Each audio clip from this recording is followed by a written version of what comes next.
Hello friends, Bodo channel pin konsibaw dayo nangtamana boybo nagasnango Bodo Job Info YouTube channel da sa khalama gasibo nangtamana mojang dङ dinini special video benjabai dini Sunday बेखायनो राङारि अनसुंथाइनि सायाव आं नोंथांमोननो latest update लाबोदों बेनो जाबाय BTC नि थाखाय आरो दा बड'लेण्डआव राङारि अनसुंथाइ सोबाय एबा सोगोन हाग्रामा महिलारि सरकारा दा बेनि सायाव जों सावरायगोन स्टुडेन्टसफोरा सासेयाव 3 लाख आरो 5 लाख रां मोनगोन क'क्राझाराव मैया 20,000 स्टुडेन्टसनो होनाय जाबाय माने सासेयाव 20,000 सोरनो होखो मानो होखो बावहाय नोंथांमोना कनफ्यूज जादों जानांगौ ससियेल मिडिया नुनानै खायसे बुजिदों आरो खायसे बुजियाखै 102 स्टुडेन्टसफोरा टटेल मैया मोनबाय आरो बेसेबां मोनबावगोन BTC आव HSLC एबा HSML आव फुल मार्क्स लानाय एबा एक्सेलेन्ट थांनाय टप थांनाय राङारि अनसुंथाइनि सायाव जों बाव सावरायगोन मानोना नोंथांमोना गोबांथार मोनथिनो लुबैगासिनो दङ आरो बेखौ माब्ला मोनगोन अल ओभार BTC आव गंबा जिल्लायाव माब्ला मोनगोन बेनि सायाव जोङो सावरायगोन दा बेखायनो भिडिअ नाय हानायसेबां शेयार खालाम लाइक खालामनो दाबाव कमेन्ट्स खालामनो दाबाव आरो जाय नोंथांमोना चेनेलाव दासिमबो साबस्क्राइब खालामाखै खालामना ला जाहाथे लेटेस्ट राङारि अनसुंथाइनि सायाव नोंथांमोना खबरखौ मोननो हागोन आरो आसामाव फैयोब्ला गोबांथार कमेन्ट्स खालामदों जे CM triple loan self help group बेनिफ्राय अरुणोदय टयलेटनि फैसा बा न' माब्ला मोनगोन बेखौ गोबां कमेन्ट्स खालामदों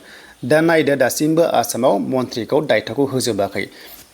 आरो मोनसे मोजां खबरा बेनो जे मैया CM बिथाङा दिल्लीयाव थांदों बेनिफ्राय फाइनान्स मिनिस्टार इउनियननि जेनिखि फाइनान्स मिनिस्टार दङ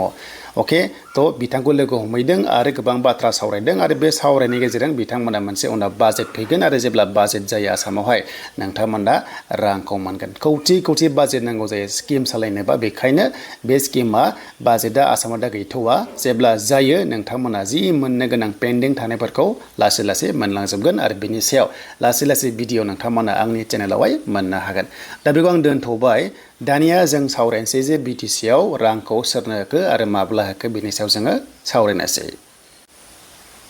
दा जोङो एडुकेशन पर्टेलाव फैबाय मानोना बे भिडिअआ एडुकेशनजों सोमोन्दो गोनां बेखायनो फैबाय आरोबाव फैयोब्ला टेटनि रिजाल्टखौ नोंथांमोना सोंनो हागौ टेटनि रिजाल्टआ नैबाव मोनगोन दा क्लिक खालामबा वेबसाइटआ गेवाखै मानोना बिथांमोना लासै रिजाल्टखौ बावनो पाब्लिश खालामगोन आपल'ड खालामगोन जास्ट नोंथांमोना PDF जों नामजों मार्क्सखौ मोननाय नङा जास्ट लगइन खालामबासो नोंथांमोना मोनगोन आं माने बेबायदि बुंदों होनोब्ला आसामाव दाखालि डाइरेक्ट लगइन खालामनानैसो क्वालिफाइड डिसक्वालिफाइडखौ नुनानै माने केन्डिडेटआ चेक खालामनो हायो आरो आं सानदों बेबादिनो फैगोन नेक्स्ट लेभेलाव बाव फैगोन दा नैबे नटिसआबो गोमोरजोब्बाय मानोना बिथांमोना आपग्रेड खालामदों जानांगौ अके आइ होप थाबैनो रिजाल्टआ 30 मिनिट सिगां फैनोबो हागौ दा बेखौ दोनथ'बाय दानिया जों सावरायनोसै मैया ससियेल मिडियायाव नोंथांमोना नुदों जे अनलि 102 केन्डिडेटनो एबा स्टुडेन्ट्सनो सासेयाव 20,000 राङारि अनसुंथाइ होदों आरो मानो बेल' होदों होननानै ससियेल मिडिया कमेन्ट्सआ जादों क्लेरिफिकेसन आं नोंथांमोननो होगोन खायसे बुजियाखै नालाय 102आ अनलि फर क'क्राझार डिस्ट्रिक्ट अके मैयानि जेनिखि HS आरो HSLC आव बिथांमोना टप थांनायफोरखौहाय जेरै 100आव 100 मोननाय एबा पार्सेन्ट थांनाय हाइस्ट थांनायखौ बिथांमोना मा बरायदों मैया लोगोसे पेरेन्ट्सखौबो बरायदों मोजां बाथ्रा आरो लोगोसे भाइस चेन्सेलर बड'लेण्ड इउनिभारसिटि बिथांखौबो लेंहरदों जोबोर मोजां बाथ्रा मानोना बेबायदि गोरों मानसिफोरखौ बेफोरबायदि मिटिंफोराव इनभाइट खालामनांगौ बे मोजां आंनिफ्राय जोबोर मोजां मोनदों 102आ जाबाय अनलि फर क'क्राझार डिस्ट्रिक्टनो होदों बावहाय बाक्सानो हमना ला चिरांनो तामुलपुरनो उदालगुरिनो बे लासै हाबाफारिया जागोन जानांगौ डिस्ट्रिक्ट वाइसआव क'क्राझारा मैया जाग्रोबाय अके बेखौ आं क्लियार खालामबाय अनलि फर 20,000 होनाया बेल' जे नैबे बिथांमोननो होनाय जादों आरो गथ'फोरनो होनाय जादों जाहाथे माने गोसोआ माने मटिभेट जायो अके आं बेखौ बुंबाय आरो बे मोजां जादों होनाया नाथाय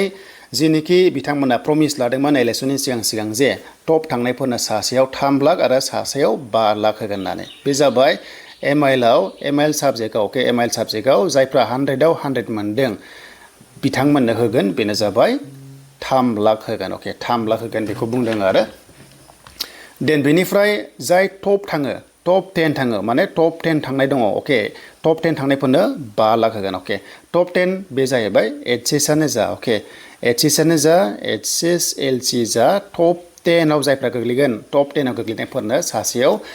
5 लाख होनाय जागोन अल ओभार BTC आव आरो जायफ्रा टप 10 आव गोग्लैगोन HSआनो जा HSLC जा बिथांमोननो होगोन आरो जायफ्रानोखि HSLC एबा क्लास 10 आव 100आव 100 मोनदों बाव खिन्थु लिमिटेड गैया HSLC आरो HSआव जायनोखि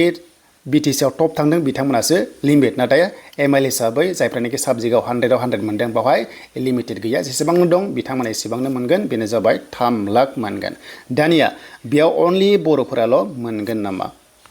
अनलि MIL आवहाय बर'फोराल' मोनगोन नामा बे नङा MIL होनोबा मादार इन्डियान लेंगुवेज हमना ला मादार टां जेनाखि गावनि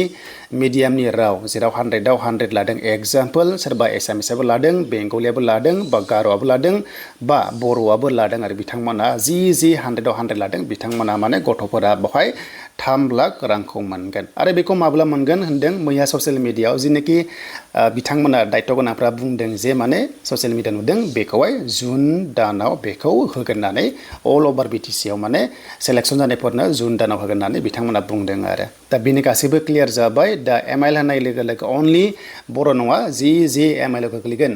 बिथांमोना माने मोनजोबगोन बेनो जाबाय 3 लाख अके थ' बेखौ जोङो बाव क्लियार खालामबाय आइ होप नोंथांमोना बयबो बुजिबाय आरो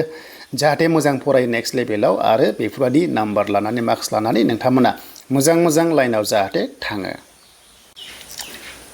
दानिया लास्टआव नोंथांमोनाथ' मिथिबाय दानिया राङारि अनसुंथाइ होगोन होननानै BTC आव 3 लाख आरो 5 लाख नाथाय बे स्किमा मा बे स्किमनि नामा मा मानोना मोनसे स्किम दिहुनबा स्पेसिफिक मोनसे माने जर'खा नाम दोननाय जायो एबा बिमुं दोननाय जायो नाथाय BTC आव बेनि दुखुनि बाथ्राया बेसो आंनिफ्राय लास्टआव अबजारभेसना बे राङारि अनसुंथाइनि नामाव मोनसे स्किम थानांगौमोन जेरै हमना ला रुपनाथ ब्रह्म मदाराम ब्रह्म सतीश कुमार बसुमतारी जि जायखिजाया एडुकेसनजों रिलेटेड थानाय सुबुंफोरनि गेदेमा सुबुंफोरनि नाम दोननानै जुदि बे स्किमखौ नाम दोननायमोनब्ला जोबोर मोजां जागौमोन आंनिफ्राय बावहाय मोनसे अबजारभेसन दा बेनो आइ होप जाहाथे बेखौ सरकारा सानो आरो लोगोसे बिमुं दोननानै राङारि अनसुंथाइखौ नेक्स्ट लेभेलावबो होलांबाय थायो